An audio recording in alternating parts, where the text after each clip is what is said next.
রংপুর থেকে সিলেটে আসছে। প্রেমের টানে দূর জেলা থেকে ছুটে আসা, কিন্তু শেষ পর্যন্ত জনতার হাতে ধরা পড়তে হলো এক যুবককে। ঘটনাটি ঘটেছে পাবনার ঈশ্বরদী উপজেলার সলিলপুর ইউনিয়নের ভারইমারি খড়ের দায়ের গ্রামে। মঙ্গলবার রাতের এই ঘটনাকে ঘিরে এলাকায় চাঞ্চল্যের সৃষ্টি হয়েছে।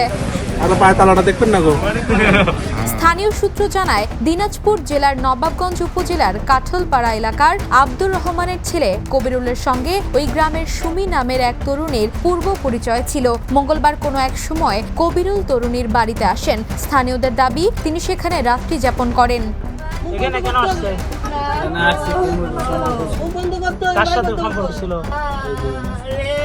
কখন আসছেন আপনি? এখানে কি সারা রাত ছিলেন? তার সাথেই ছিলেন সারা রাত? তো আপনারা তিনজন ছিলেন।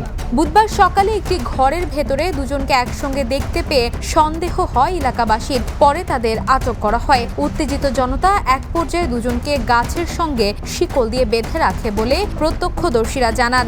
আমার কাছে একটাই প্রশ্ন, এই কামটা কেন করলি? ও ছেলে বিয়ে করবে, আমার ভাইয়ের সাথে আর সংসার হবে না, আমার ভাইও আর ওর সাথে সম্পর্ক করবে না। আমরাও চাই যে ওর বিয়ে হয়ে যায়।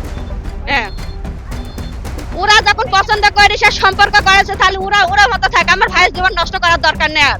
ঘটনাটির খবর ছড়িয়ে পড়লে এলাকায় ভিড় জমে যায় এবং ব্যাপক আলোচনা শুরু হয়। স্থানীয়দের একাংশ বলছেন, এ ধরনের ঘটনা রোধে সামাজিকভাবে সচেতনতা ও কঠোর অবস্থান প্রয়োজন।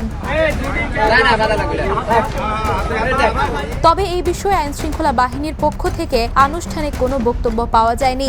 ঘটনাটি নিয়ে এলাকায় উত্তেজনা বিরাজ করছে। Desk report, the news.